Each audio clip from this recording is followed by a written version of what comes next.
Who do you think is orchestrating all of this? All of these things are eroding our moral fabric. What do you think the most effective way to gaining control of the schools and the teacher union so you can indoctrinate the kids, gaining control of the media and Hollywood so you change the culture of America. If we continue down the trajectory of a 1.6 birth rate, ignorance is bliss for the left because ignorant people are easy to manipulate. I guess what I'm saying is I believe it's a generational fight. Congressman Herlong of Florida read into the congressional record the 45 goals of communism in America.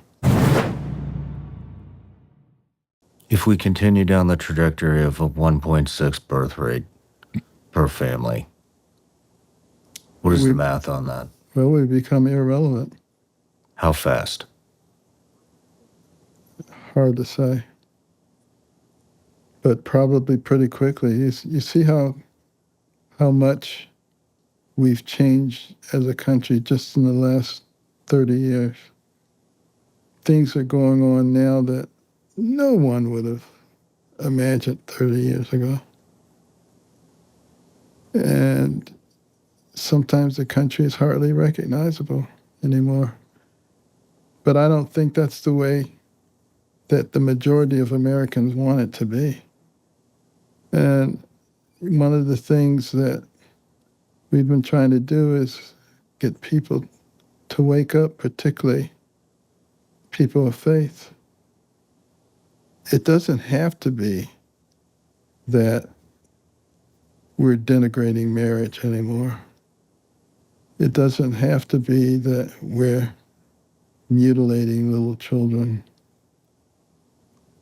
and taking advantage of the fact that they're very suggestible and very curious and doing things to them that will ruin their lives forever.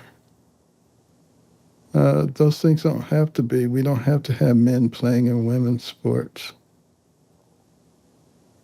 All of these things are eroding our moral fabric. And that's exactly what those who want to fundamentally change us want. If you look at the congressional record from January the 10th, 1963, Congressman Herlong of Florida read into the congressional record the 45 goals of communism in America. And they included all of those things. Gaining control of the schools and the teacher union so you can indoctrinate the kids, gaining control of the media and Hollywood so you change the culture of America, making sexual perversion normal, natural, and healthy, denigrating the role of the family, elevating the role of government. It's all in there. And we need to understand that we're under attack and we have to fight back.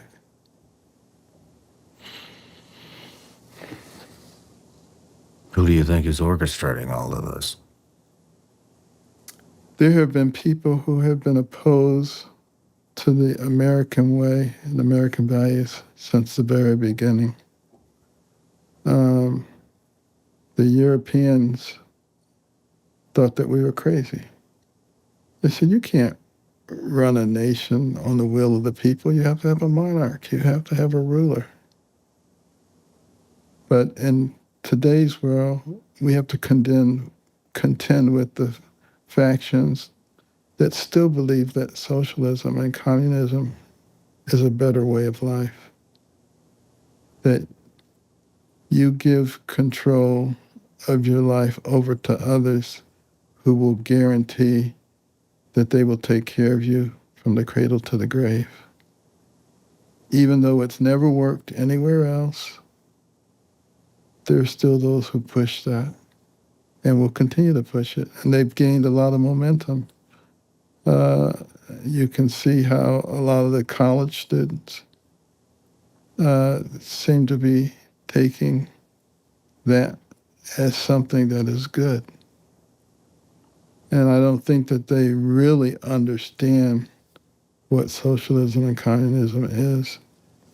And they don't really understand how good they have it in this country and what the opportunities are in this country for success.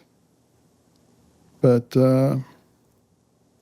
we have to continue to fight that fight and bring people to the point where they actually will look at the data, will look at what has happened historically, will look around them and see who really has their best interest in mind and who is utilizing them.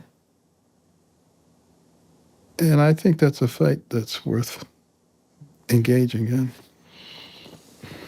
What do you think the most effective way to fight this is? Education. One of the things that you'll notice that the leftists in this country do is they shield people from information. You'll notice that the mainstream media did a very good job of keeping people away from the knowledge of what was going on. I remember coming back from the airport, and I asked the limo driver what his thoughts were about Hunter Biden's computer, his laptop. He didn't know anything about it because, he listens to the wrong news sources. Didn't know. It was a complete shock to hear about that. And a lot of these children that you see on these campuses rallying for Hamas and against Israel, they don't know anything.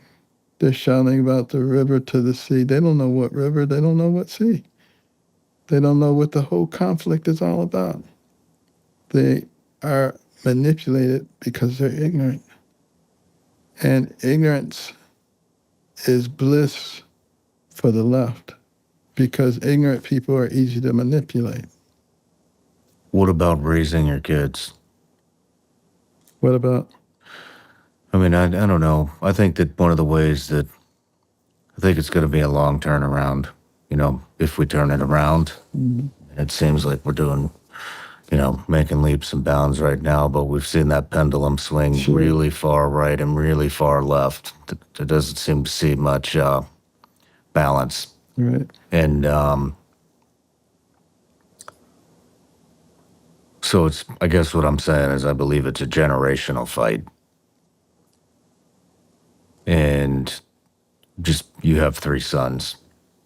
How old are your sons? 41, 39, and 37. Do they have kids? They all have children. Yep. And I feel like that a lot of parents have abandoned their parental responsibilities for social media.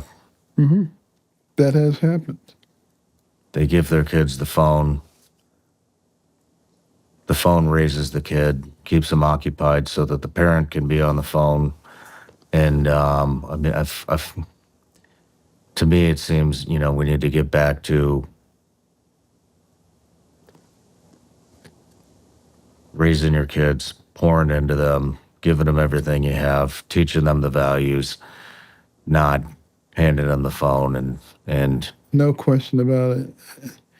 And that's the reason that my wife and I wrote our last book, The Perilous Fight, the attack on the American family, combating it. No matter where you're watching Shaun Ryan Show from, if you get anything out of this, please like, comment, subscribe, and most importantly, share this everywhere you possibly can. And if you're feeling extra generous, please leave us a review on Apple and Spotify podcasts.